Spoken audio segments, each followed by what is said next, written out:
The cathedral bells chimed softly as Amara stood in the bridal suite, her hands trembling as she adjusted her white gown for what felt like the 100th time.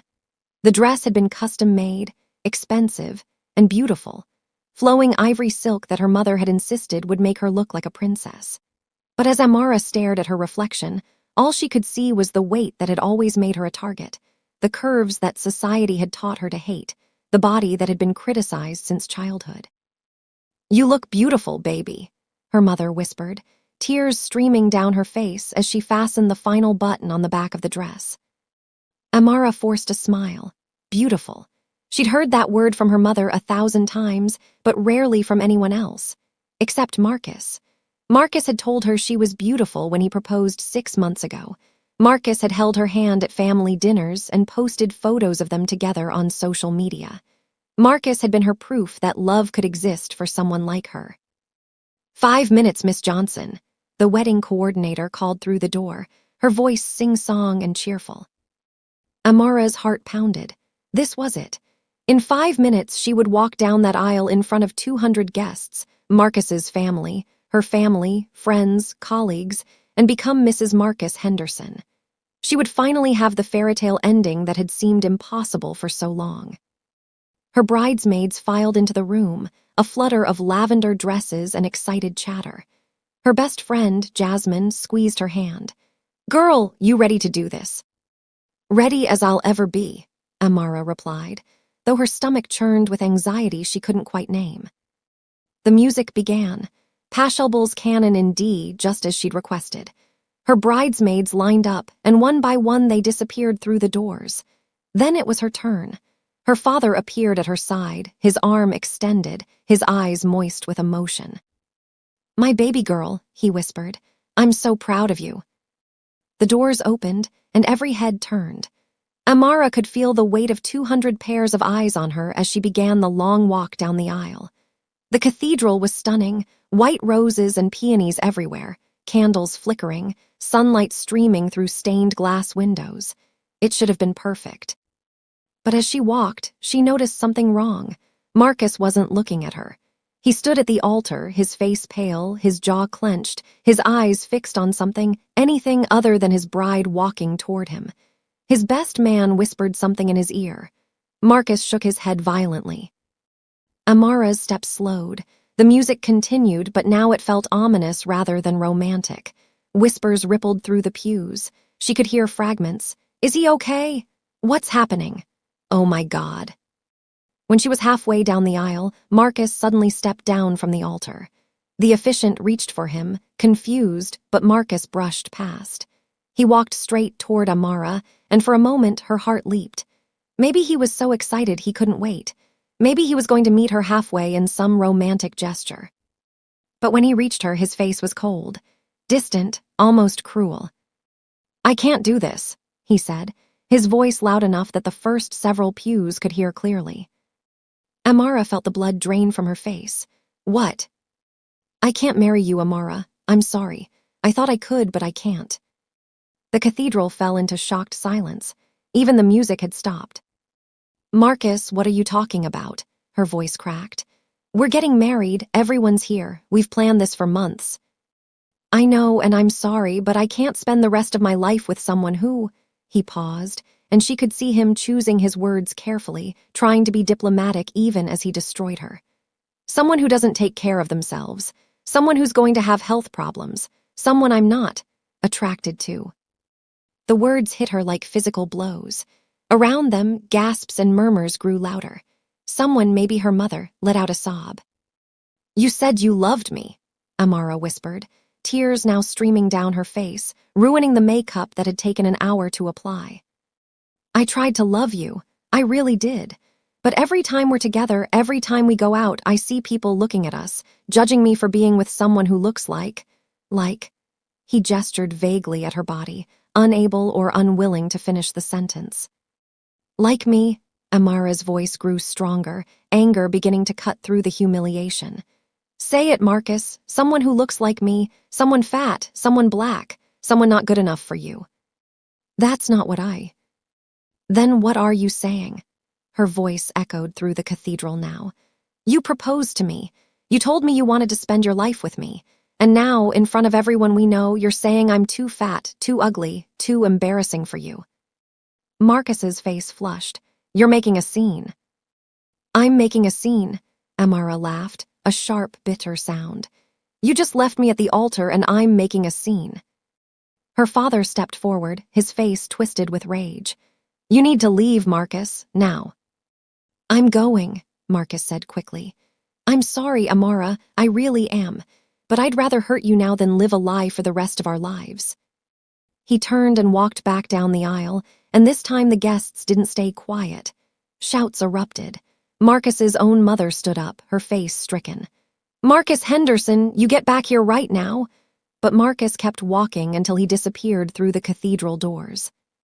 Amara stood frozen, her veil hanging crooked, her bouquet clutched so tightly the stems bit into her palms. The cathedral spun around her. 200 faces stared at her with pity, shock, and something worse, that knowing look that said they'd always suspected something like this would happen. That someone like her didn't deserve a fairy tale ending. She dropped the bouquet and ran. Amara burst through the cathedral's side door, gasping for air, her vision blurred by tears. She stumbled down the stone steps, not caring that her dress was getting dirty, not caring that her heels were clicking frantically against the pavement. She just needed to get away. Away from the stairs, the whispers, the pity. The cathedral was in the historic district of Chicago, surrounded by old buildings and narrow streets.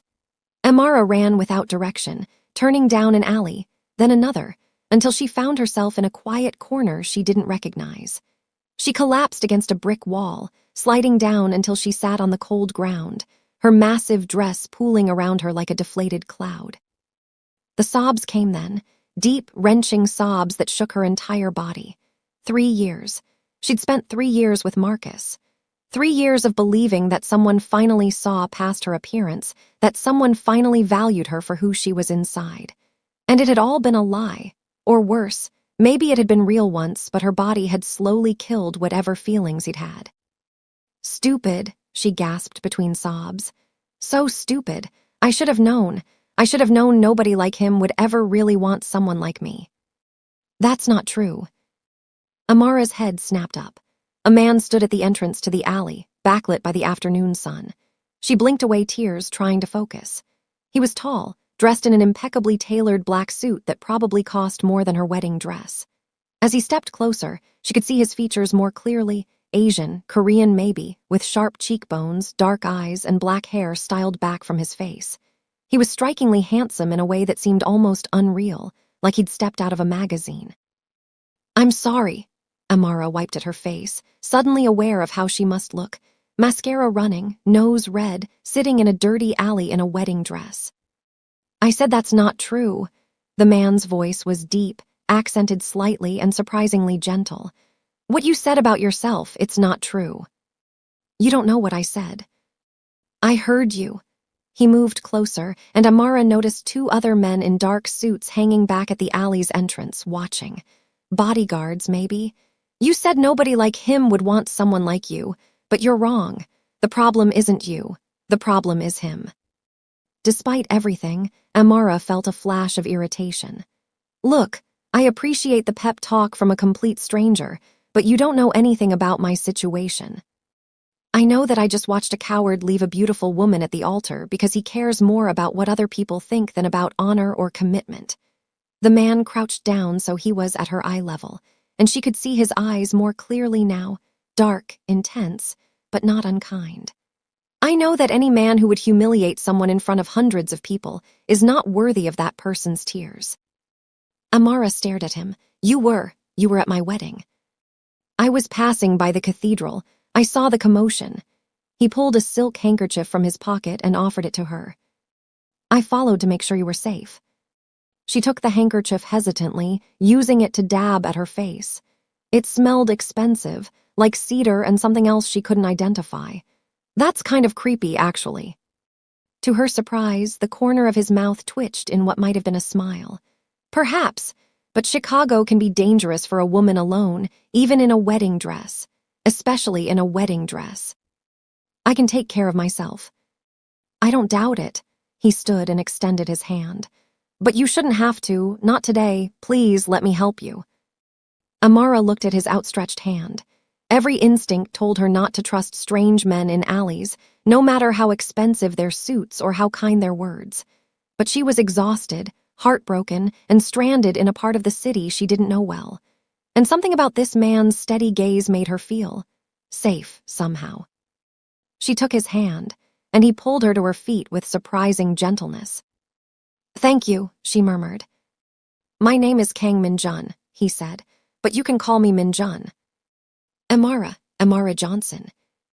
"Amara," he said her name slowly like he was tasting it. "It means eternal, doesn't it, in Arabic?" She blinked, surprised. "Yes, how did you?" "I know many things." He gestured toward the alley entrance where his men waited. "I have a car nearby. Let me take you home or wherever you need to go." Amara hesitated. "I should probably go back to the cathedral. My family is probably losing their minds." "Are you ready to face them, all those people?" The thought of walking back into that cathedral, facing the pity and the gossip and her mother's tears, made Amara's stomach turn. "No," she admitted quietly. "I'm not." "Then don't, not yet. Let me take you somewhere quiet. You can call your family, let them know you're safe, and face everything else when you're ready." He paused. "Unless you'd prefer I call someone for you right now." It was the perfect out. If he was some kind of predator or creep, he wouldn't offer to call her family immediately. Amara found herself relaxing slightly. "No, I'll call them, but why are you doing this? You don't know me." Minjun was quiet for a moment, his expression unreadable. "Let's just say I have a strong dislike for bullies and cowards. What that man did to you was both bullying and cowardice." Before Amara could respond, one of the bodyguards approached and spoke rapidly in Korean. Minjun's expression hardened, and he replied in the same language, his tone sharp. The bodyguard bowed slightly and retreated. "Is everything okay?" Amara asked. "Yes, just business." Minjun's expression softened as he turned back to her. "Shall we?" Against her better judgment, Amara nodded. Minjun offered his arm, and after a moment's hesitation, she took it. They walked toward the alley entrance where a sleek black Mercedes waited, looking completely out of place on the narrow street. One of the bodyguards opened the rear door, and Amara gathered her dress and climbed in, grateful for the car's spacious interior. Minjun slid in beside her, maintaining a respectful distance. "Where to?" he asked. Amara gave him her address, a modest apartment in a middle-class neighborhood. As the car pulled away from the curb, she finally allowed herself to breathe. The driver navigated through the streets with practiced ease, and she watched the city pass by through tinted windows. "Thank you," she said after a long silence. "Really, you didn't have to do this." "Yes, I did." Minjun was looking at her with an expression she couldn't quite read. "Amara, may I ask you something?" "I guess." "Why did you agree to marry him, Marcus?" The question caught her off guard. I loved him, or I thought I did." "But did he make you happy?" Amara opened her mouth to say yes automatically, but the word wouldn't come. Had Marcus made her happy? She thought about their relationship, the way he'd never wanted to be photographed with her, the way he'd always suggested she order salad at restaurants, the way his friends had looked at her with barely concealed surprise, the way he'd never defended her when his mother made pointed comments about health and lifestyle choices. "I thought he did," she finally said. He seemed like proof that I could be loved, that someone could see past," she gestured at herself, "all of this. And you needed that proof." "You don't understand what it's like," Amara said, her voice growing heated. "Every day from the time I was a little girl, I've been told that my body is wrong, that I'm unhealthy, that I'm lazy, that I'm not trying hard enough. Do you know what it's like to walk into a room and know that people are judging you before you even speak? To be invisible to men, or worse, to be a joke to them?" Minjun listened without interrupting, his expression serious. "So yes," Amara continued, "when Marcus paid attention to me, when he asked me out, when he introduced me to his friends and family, it felt like validation. Like maybe I wasn't as unlovable as I'd always believed. But I guess I was wrong about that too." The car stopped at a red light, and in the silence that followed, Minjun spoke. You weren't wrong to want love, Amara. You were only wrong about where to find it. That man never saw you. He saw a charity case, a way to feel good about himself, someone he could mold and change, but he never saw you. And you do, after 5 minutes in an alley. No, Minjun admitted. I don't know you yet, but I'd like to. Amara laughed, a short, bitter sound. Right, I'm sure you meet women in wedding dresses in alleys all the time. Actually, you're the first. There was something about the way he said it, completely serious, that made Amara laugh again. But this time, the laugh was genuine. This is insane. This whole day is insane. Yes, Minjun agreed. But sometimes the most insane moments lead to the most important changes. The car pulled up in front of Amara's apartment building, a modest 3-story structure that suddenly looked shabbier than she remembered. She glanced at Minjun's expensive suit, his luxury car, his bodyguards, and felt a wave of embarrassment. Well, this is me, she said, reaching for the door handle. Thank you for the ride and for everything. I hope you don't make a habit of rescuing random women. Wait, Minjun pulled a business card from his jacket and held it out to her. Take this. Amara looked at the card. It was thick, expensive cardstock with simple black text. Kang Minjun and a phone number. No company name, no title, nothing else. What is this? My number. If you need anything, someone to talk to, help with your situation, anything at all, call me. Why would I need to call you? I have family, friends. Then think of me as an additional option. No pressure, no expectations. He paused. But Amara, I meant what I said. What happened today wasn't your fault, and you deserve better. If you ever want to talk about it or anything else, call me. Amara studied the card, then tucked it into the bodice of her dress. Okay, thank you. She climbed out of the car, gathering her dress around her. Before she closed the door, Minjun spoke again. Amara. She turned back. That man was a fool. Anyone with eyes can see how beautiful you are.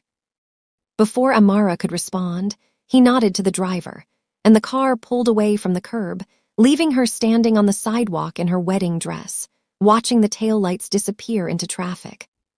She stood there for a long moment, Minjun's words echoing in her head, before finally turning and walking into her building. Beautiful, he'd called her beautiful. And somehow, coming from him, it had almost sounded true. Amara's apartment felt smaller than usual as she stumbled through the door, her wedding dress catching on the doorframe. She kicked off her heels and left them where they fell, not caring about the mess. Her phone had been buzzing nonstop since she'd entered the building. 17 missed calls from her mother, 8 from Jasmine, 5 from her father, and dozens of text messages she couldn't bring herself to read. She stood in front of her full-length mirror, staring at the bride she'd been just 2 hours ago. The woman looking back at her seemed like a stranger.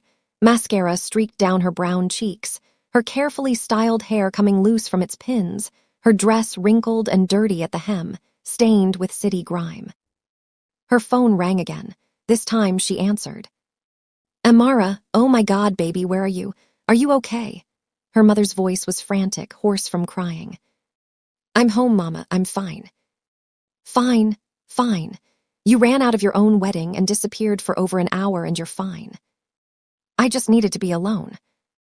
Alone? Amara, we've been worried sick. Your father wanted to call the police. Jasmine has been driving around looking for you. How could you just run off like that without telling anyone where you were going? Amara closed her eyes, guilt washing over her. I'm sorry, Mama, I couldn't face everyone. I couldn't stand there and let them all stare at me with pity. Baby, her mother's voice softened, breaking. I'm so sorry. I'm so sorry this happened to you. That boy, I never liked him, never trusted him. But I didn't say anything because you seemed happy and I thought maybe I was just being an overprotective mother. You were right not to trust him. I'm coming over. Your father and I are coming over right now. Mama, no, please. I just need some time alone. Just tonight. I promise I'll call you tomorrow, but right now I just need to be by myself. There was a long pause. Are you sure? I don't like the thought of you being alone after what happened. I'm sure. I love you, Mama. I love you too, baby, so much. And Amara.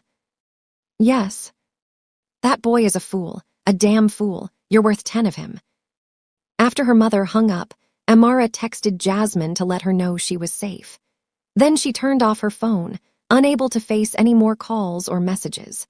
She struggled out of the wedding dress, leaving it in a heap on the bathroom floor like a corpse, and took a long, hot shower, washing away the makeup and the tears and the humiliation. When she emerged, wrapped in her bathrobe, she felt slightly more human. She made herself a cup of tea and curled up on her couch, staring at nothing. The apartment was quiet except for the sounds of the city outside, traffic, sirens, the muffled sounds of her neighbors' lives continuing on as normal while hers had fallen apart. She thought about Min-jun, about his dark eyes and his expensive suit and the way he'd looked at her like she mattered, about the business card that was now sitting on her dresser, having fallen out when she removed the dress. She thought about his words. Anyone with eyes can see how beautiful you are. But if that were true, why had Marcus left her? Why had he looked at her with such disgust? Why had he been able to stand in front of 200 people and tell her she wasn't good enough? Amara's phone buzzed with a new message, and despite herself, she turned it back on. It wasn't from her mother or Jasmine. It was from Marcus. I'm sorry. I know that doesn't mean much right now, but I am. You deserve better than what I did today. I was a coward and I handled it in the worst possible way. I should have been honest with you months ago instead of waiting until the wedding. I hope someday you can forgive me. Amara stared at the message, anger building in her chest. He was sorry. He hoped she could forgive him. After what he'd done, he thought a simple text message would make things better. Her fingers flew over the keyboard. You're right. I do deserve better. Better than a man who was ashamed of me. Better than a man who lied to me for 3 years. Better than a coward who couldn't even tell me the truth until we were standing at the altar. Don't contact me again. She hit send and then blocked his number. It was a small act of defiance, but it made her feel slightly better. Over the next week, Amara barely left her apartment. She called in sick to work, citing a family emergency. Her mother came by daily with food. Her father came by to check the locks and change a light bulb and do small tasks that made him feel useful. Jasmine came by with wine and ice cream and offered to slash that bastard's tires, which made Amara laugh despite everything. But mostly, Amara was alone with her thoughts. She thought about her relationship with Marcus, seeing it clearly for the first time without the filter of hope and denial. She thought about all the small signs she'd ignored, the way he'd never wanted her to meet his work friends, the way he'd suggested she join a gym for her health, the way he'd never posted photos of them together on social media, always claiming he was private about his relationships. She thought about Min-jun too, more than she wanted to admit. She pulled out his business card a dozen times, running her fingers over the embossed text, wondering what would happen if she called. But what would she say? Hi, remember me, the pathetic woman you found crying in an alley? Wanna hang out? On the 8th day, there was a knock at her door. When she opened it, she found a delivery man holding an enormous bouquet of flowers, purple orchids, exotic and beautiful. Amara Johnson, the man asked. That's me. These are for you. Amara took the bouquet, confused. There was a card tucked inside. She opened it with trembling fingers. I hope you're taking care of yourself. You are stronger than you know. MJ. MJ Min-jun. Amara stared at the card, her heart doing something complicated in her chest. He'd sent her flowers. How had he even known where she lived? She'd given his driver the address, but still, he'd remembered, and he'd sent flowers, and he'd taken the time to write a message that wasn't pitying or patronizing, but simply kind.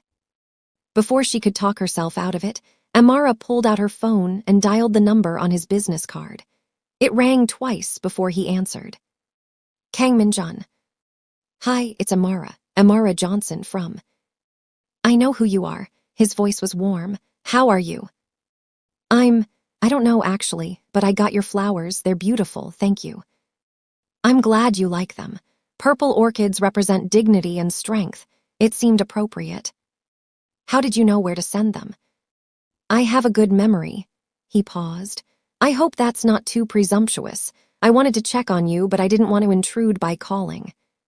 So you sent flowers instead? Yes, is that okay? Amara found herself smiling for the first time in days. Yes, it's more than okay. It's actually really sweet. Would you like to have coffee with me? Just coffee, no pressure. Every rational part of Amara's brain told her to say no. She didn't know this man. He could be dangerous. He could be another Marcus playing a long game. But a larger part of her, the part that had been touched by his kindness, the part that was tired of hiding in her apartment, said yes. Okay, coffee, when? Tomorrow, there's a cafe in Lincoln Park. The morning ritual, do you know it? I can find it. 2:00. 2:00, Amara confirmed. After they hung up, she stared at her phone, wondering what she'd just agreed to. A coffee date with a mysterious Korean man who'd found her crying in an alley and sent her flowers. It sounded like the beginning of a romance novel or a horror story, and she wasn't sure which. The next day, Amara spent 2 hours getting ready. She changed outfits 5 times, finally settling on a simple blue dress that her mother had bought her for Christmas. It was flattering without being too tight, pretty without trying too hard. She did her makeup carefully, styled her hair, and gave herself a pep talk in the mirror. You can do this. It's just coffee, just 2 people having a conversation, no big deal. But as she walked into the morning ritual at 1:58 p.m., her heart was pounding. The cafe was upscale but cozy, with exposed brick walls and soft lighting and the rich smell of coffee beans. She spotted Minjun immediately. He was sitting at a corner table, dressed more casually than she'd seen him before in dark jeans and a gray sweater that somehow looked just as expensive as his suit had been. He stood when he saw her, and she noticed he was even taller than she'd remembered. At least 62. His face broke into a genuine smile that transformed his features from intimidating to almost boyish. Amara, thank you for coming. Thank you for inviting me. She slid into the chair across from him, suddenly nervous. What would you like? The lattes here are excellent, but they have everything. Just a cappuccino, please. Minjun ordered for both of them in perfect English, though Amara noticed the barista seemed slightly nervous around him, handling the transaction with an odd formality. When they were alone again, Minjun folded his hands on the table and looked at her with those intense dark eyes. How have you been, really? Amara considered lying, saying she was fine, but something about his directness made her want to be honest. I've been better. I've been hiding in my apartment, eating ice cream, and wondering how I could have been so stupid. You weren't stupid. You were trusting. There's a difference. Is there? It feels the same right now. Trust is a gift you give to someone. If they abuse that gift, the fault is theirs, not yours. He paused as the barista brought their drinks. When I was younger, I trusted someone who betrayed me, someone I thought of as a brother. For a long time, I blamed myself. I should have seen the signs. I should have been smarter. I should have protected myself better. But my father told me something that helped. What did he tell you? He said that being betrayed doesn't make you weak. It makes you human. And the person who can still trust after being betrayed, that person is the strongest of all. Amara wrapped her hands around her warm cup. Your father sounds wise. He was. Minjun's expression flickered with something that looked like grief. He died 3 years ago. I'm sorry. Thank you. He took a sip of his espresso. Tell me about yourself, Amara. What do you do when you're not? Well, when you're not dealing with terrible situations. Amara laughed, surprised. I'm a librarian at the Harold Washington Library downtown. I work in the reference section. A librarian, Minjun smiled. That suits you. How would you know? You barely know me. I know you're intelligent. I can tell by the way you speak. I know you're thoughtful. You think before you answer questions. And I know you love stories because your eyes lit up when you mentioned books. Amara felt her cheeks warm. You're very observant. It's a useful skill in my line of work. Which is what exactly? You said import-export, but that's pretty vague. Minjun's expression became carefully neutral. I manage various business interests for my family, Some legal, some in gray areas. I won't lie to you, Amara. I'm not a simple businessman. My family is involved in activities that not everyone would approve of. Are you in the Mafia? Amara asked bluntly. Minjun raised an eyebrow, looking surprised and slightly impressed. That's a very direct question. I've had enough of people not being direct with me. So are you. He was quiet for a long moment, studying her. Would it matter if I was? I don't know. Maybe. Probably. I'm not sure what answer I'm hopping for. The Korean community in Chicago is tight-knit, Minjun finally said. My family provides certain services, protection, mediation, solutions to problems that can't be solved through traditional means. Some people call that organized crime. We call it community support. That's a nice way of saying you're criminals. Yes, no defensiveness, no justification, just simple honesty. Does that frighten you? Amara considered. A week ago, it would have. But after being humiliated in front of 200 people by a man she trusted, her sense of what was dangerous and what wasn't had shifted. I don't know, should it? Not from me. I would never hurt you, Amara. I give you my word on that. Why? The question burst out of her. Why do you care? You don't know me.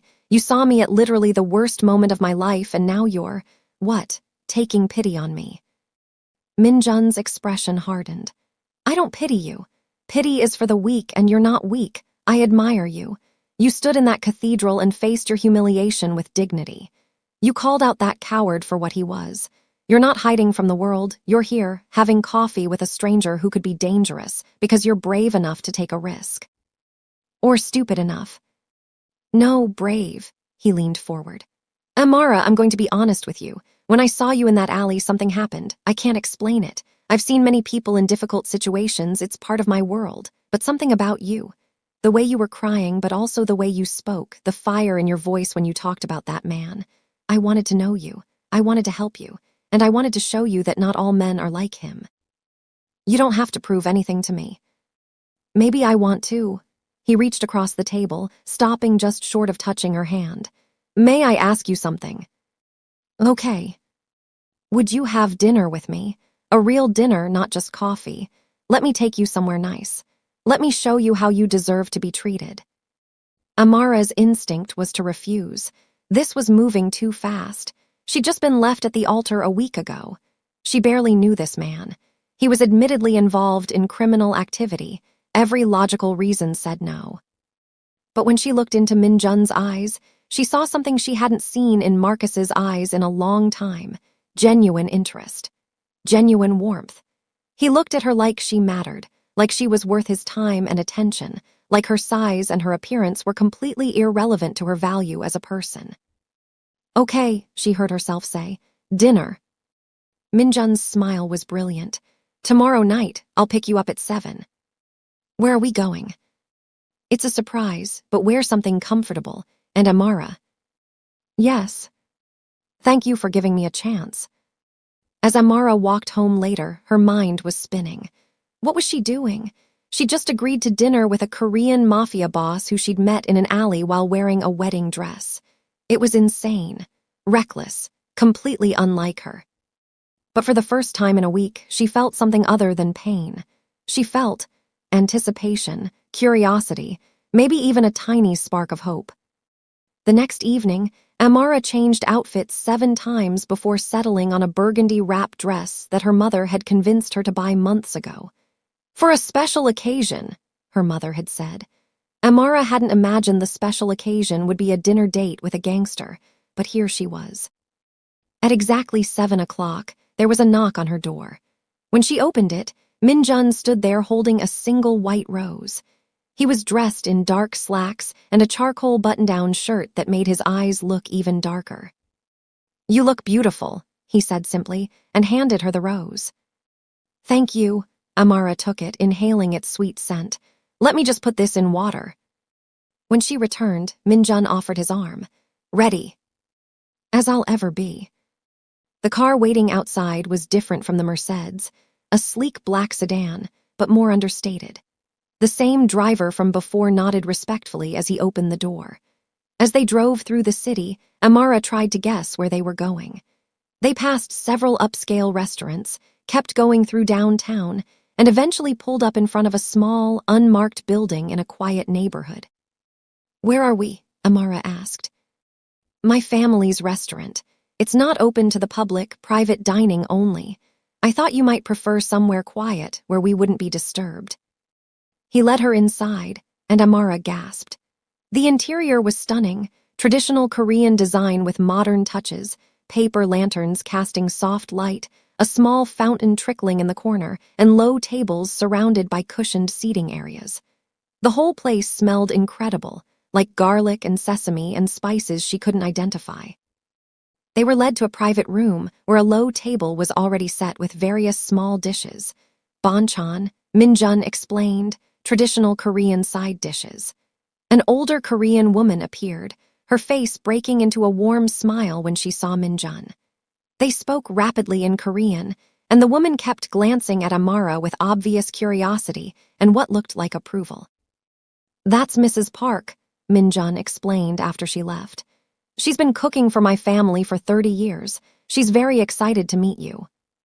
"Why would she be excited to meet me?" "Because I've never brought anyone here before. This restaurant is family only." Amara looked at him in surprise. "Then why?" "Because I wanted you to see a part of my world. The real part, not the expensive suits and the fancy cars.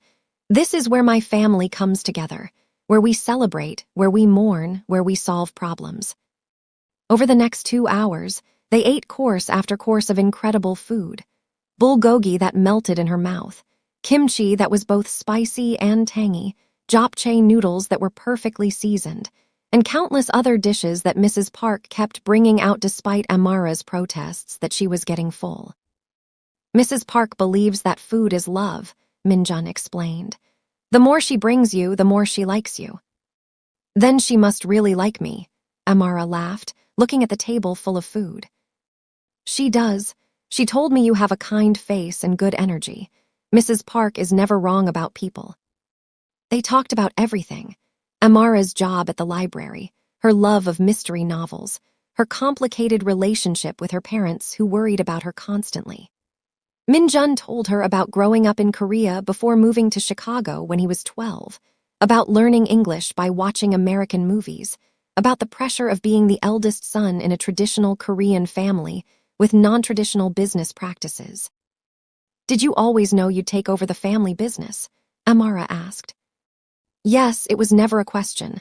My father groomed me for it from the time I was young, but I don't regret it. My family, my community, they depend on me. I have a responsibility to them." "But what do you want? Not what your family wants, but what you want." Minjun was quiet, thoughtful. "No one's ever asked me that before." "Really? Really, in my world. Personal wants come second to family duty. But if I could have anything," he paused, looking directly at her, "I'd want a simple life. A woman I love, children maybe, a house with a garden. Normal problems, not life and death decisions. But that's not possible for someone like me." "Why not?" "Because you can't leave this life. Once you're in until you die. There's no retirement, no walking away. Too many people depend on me, and too many enemies would see my departure as weakness." The sadness in his voice made Amara's chest ache. "That sounds lonely." "It is," he smiled, but it didn't reach his eyes. "But tonight I don't feel lonely." After dinner, Minjun's driver took them to Millennium Park. The sun was setting, painting the sky in shades of pink and orange, and the city was beautiful in that perfect Chicago summer evening way. They walked through the park, past Cloud Gate, the famous bean sculpture, and found a quiet bench overlooking the gardens. "Thank you for tonight," Amara said. "I haven't felt this normal since the wedding." "Thank you for coming. I know I'm not exactly a safe choice for a dinner companion." "Maybe I'm tired of safe choices. Safe choices led me to Marcus." "Marcus was never a safe choice. He was just a cowardly choice." Minjun turned to face her. "Amara, I need to tell you something." "Okay." "I've had people looking into Marcus, into what happened.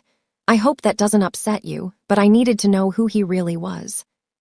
Amara tensed. "What did you find?" He's been seeing someone else for 6 months.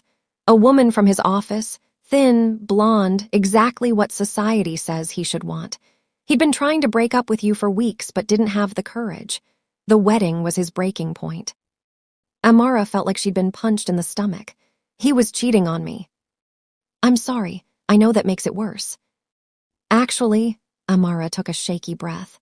Actually, it makes it better, because it means it really wasn't about me. It wasn't about my weight or my body. He was just a cheating bastard looking for an excuse. Exactly. They sat in silence for a moment, watching the sun disappear below the horizon. Finally, Amara spoke. Minjun, why are you being so nice to me? And please don't say it's because you admire my strength or whatever. What do you really want from me? He turned to look at her, his dark eyes intense in the fading light. Honestly, I don't know yet. All I know is that when I saw you in that alley, something shifted in me. I wanted to protect you. I wanted to know you. I wanted to be near you. Maybe it's fate. Maybe it's just timing.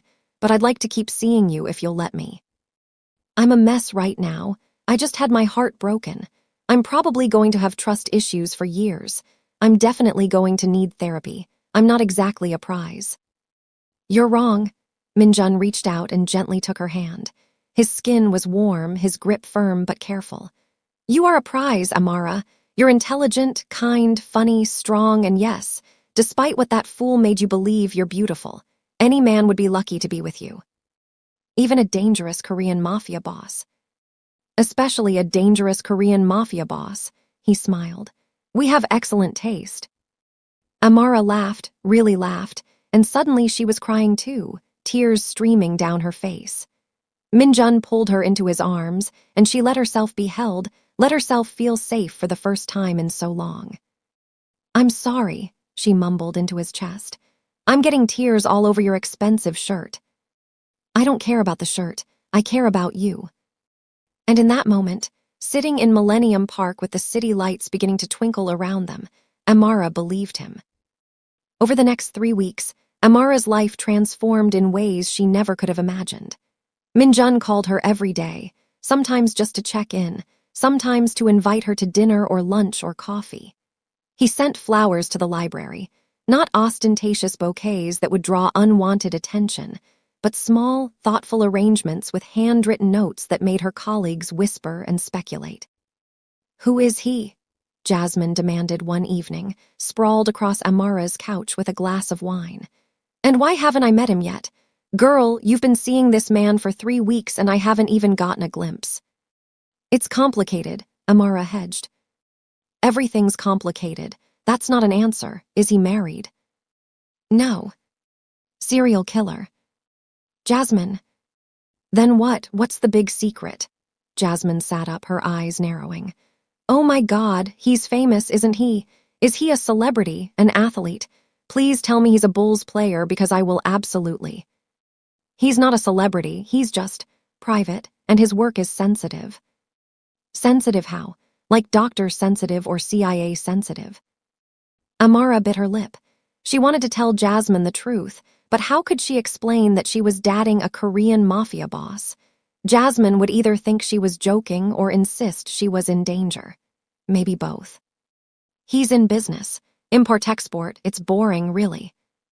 If it's so boring, why do you get this dreamy look on your face every time your phone rings? Why have you been smiling more in the past 3 weeks than you did in the entire year you were engaged to Marcus? Amara couldn't argue with that. She had been happier. Minjun made her feel seen. When they were together, he gave her his complete attention. He asked about her day, her thoughts, her opinions. He took her to places she'd never been, a private art gallery, a Korean cultural center, a rooftop garden that overlooked the entire city. And he never, not once, made her feel like she needed to change or lose weight or be anything other than exactly who she was. He's a good man, Amara finally said. That's all you need to know for now. For now, Jasmine's eyebrows shot up.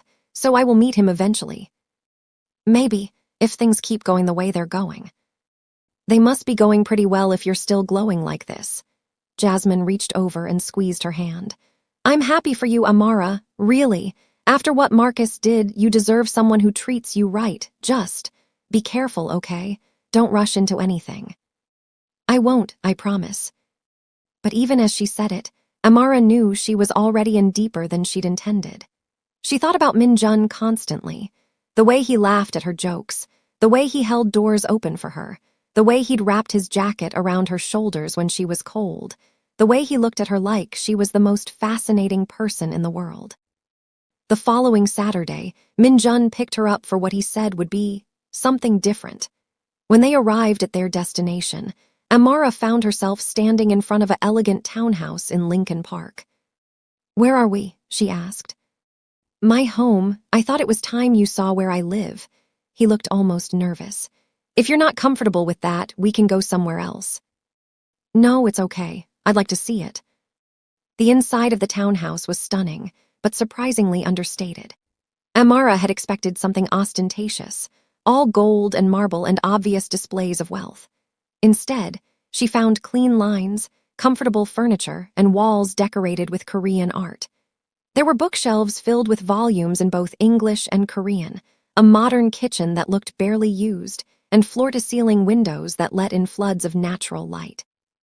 "You have a beautiful home," Amara said, running her fingers along the spine of a book, a first edition of The Great Gatsby. "Thank you, though I'm not here as often as I'd like. My work keeps me busy." Min-jun moved into the kitchen. "I thought we could cook together tonight, if you're interested." "You cook?" "Don't sound so surprised. Mrs. Park taught me when I was young. She said a man who can't feed himself is no man at all." They spent the next 2 hours cooking Korean barbecue together, Min-jun teaching Amara how to marinate the beef properly, how to prepare the various side dishes, how to wrap everything in lettuce leaves for the perfect bite. They laughed as Amara accidentally used too much gochugaru and made the sauce unbearably spicy, as Min-jun told her stories about burning rice as a teenager and Mrs. Park's outrage. As they ate, sitting on cushions around Min-jun's low dining table, Amara felt a contentment she'd never experienced with Marcus. This felt real, genuine, like two people simply enjoying each other's company without pretense or performance. "Can I ask you something?" Min-jun said, pouring her more tea. "Of course." "What do you want from your life? Not what your family wants, not what society expects. What do you want?" Amara thought about it. "I want to feel valued. I want to do work that matters. I want to be loved for who I am, not in spite of who I am. And I want to stop being afraid all the time." "Afraid of what?" "Of being too much. Of taking up too much space. Of being too loud or too opinionated or too big." She gestured at herself. "My whole life I've been trying to make myself smaller, physically, emotionally, in every way. I'm tired of it." Min-jun set down his chopsticks and looked at her seriously. "Then stop." "It's not that simple." "Yes, it is. Amara, you're worried about taking up space? Take up all the space you want. Be loud. Be opinionated. Be exactly as big as you are. Anyone who has a problem with it doesn't deserve to be in your life." "Easy for you to say. You're not." "Not what? Not judged constantly. Not underestimated." He laughed, but there was an edge to it. "Amara, I'm a Korean man running an organization that many people consider criminal. Do you know how many times I've walked into a room and had people dismiss me because of my accent, my appearance, my age? How many times I've had to prove myself through fear because people wouldn't respect me any other way?" "That's different." "It's not. We've both been told we don't fit. We've both been made to feel like we have to earn the right to exist in spaces that should be freely available to everyone. The only difference is I stopped caring what other people think a long time ago, and I think you're ready to do the same." Amara stared at him. "You really believe that?" "I do, and I'll prove it to you." "How?" Min-jun stood and offered his hand. "Come with me next Friday. I have an event, a gathering of various business leaders in the Korean community. It's formal, it will be full of people who will judge you, and it will be completely out of your comfort zone. Come with me anyway." "Why would I want to do that?" "Because I want you there, because I want to show you off, and because I think it's time you stopped hiding." Amara's first instinct was to refuse. The thought of walking into a room full of strangers, especially as the date of a man like Min-jun, terrified her. But something in his eyes, confidence, certainty, faith in her, made her hesitate. What would I even wear to something like that? Min-jun's smile was brilliant. Leave that to me. 3 days later, a dress arrived at Amara's apartment. When she opened the box, she gasped. It was the most beautiful gown she'd ever seen, deep emerald green silk that shimmered in the light, with elegant lines and a design that would flatter her curves rather than hide them. There was a note tucked inside. The color of your dress at our first dinner was beautiful, but I thought you might like something that matches the strength I see in you. MJ. Amara tried on the dress and stared at herself in the mirror. The woman looking back at her was gorgeous. The color made her skin glow. The cut accentuated her curves in a way that felt powerful rather than apologetic. For the first time in her life, she looked at her reflection and didn't immediately catalog everything she wanted to change. Friday evening arrived too quickly. Amara spent an hour on her makeup and hair, her hands shaking with nerves. When Min-jun arrived to pick her up, his reaction made every second of preparation worthwhile. He simply stared at her, his expression somewhere between awe and something deeper, something that made Amara's heart race. "You're stunning," he finally said. "Absolutely stunning." "The dress is beautiful, thank you." "The dress is just fabric. You're the one who's beautiful." The event was held at a luxury hotel downtown, in a ballroom that dripped with chandeliers and elegant decor. As they entered, Amara felt every eye turn toward them. She gripped Min-jun's arm, fighting the urge to run. "Breathe," he murmured. "You belong here just as much as anyone else." As they moved through the room, Min-jun introduced her to various people, business owners, community leaders, families he'd known for years. Some of them were warm and welcoming. Others were politely curious. And a few, particularly some of the older Korean women, looked at her with barely concealed judgment, their eyes sliding from her face to her body and back again. But Min-jun never wavered.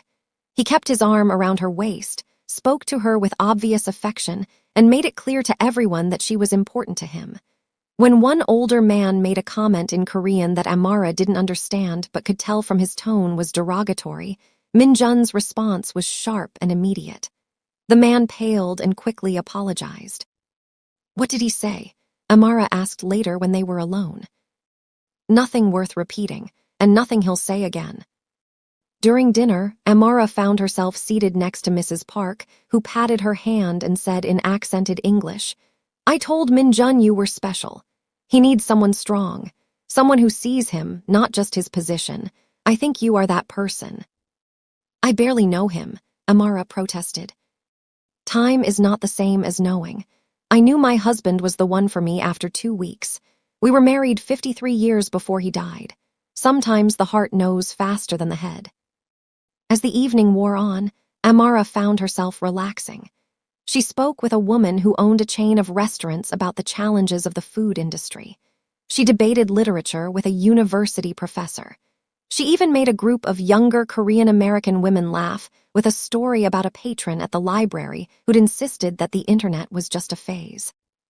When they finally left, well past midnight, Amara felt exhausted but exhilarated. "You were amazing tonight," Min-jun said as his driver navigated through the empty streets. "Everyone loved you." "Not everyone. Some of those older women looked like they wanted to lecture me about respect and tradition. They're from a different generation. They'll come around once they see that you make me happy." Amara turned to look at him. "Do I make you happy?" "More than I can express." He took her hand, threading his fingers through hers. "Amara, I know this is fast. I know we've only known each other for a month, but I need you to know that what I feel for you is real. You're not a rebound or a distraction or a project. You're becoming essential to me." Amara's breath caught. "Min-jun." "You don't have to say anything. I just wanted you to know." He lifted her hand to his lips and kissed her knuckles gently. "Take all the time you need. I'm not going anywhere." When they reached her apartment, Min-jun walked her to her door like he always did. But this time, when she turned to say goodnight, something in the air between them shifted. Min-jun cupped her face in his hands, his thumbs brushing her cheeks, his eyes searching hers. "May I kiss you?" he asked softly.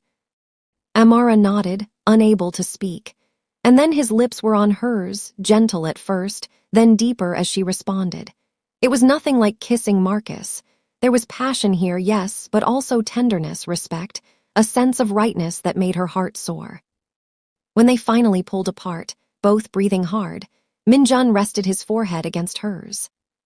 "I should go," he said, though he made no move to leave. "You should," Amara agreed, though she was still holding onto his jacket. "Amara." "Yes. I'm falling in love with you. I thought you should know that too." Before she could respond, he kissed her forehead and stepped back. "Good night. I'll call you tomorrow." Amara watched him walk down the hallway, her fingers pressed to her lips, her heart pounding. As soon as she was inside her apartment, she leaned against the door and smiled. A huge, ridiculous, completely uncontrollable smile. He was falling in love with her. And God help her, she was falling in love with him too.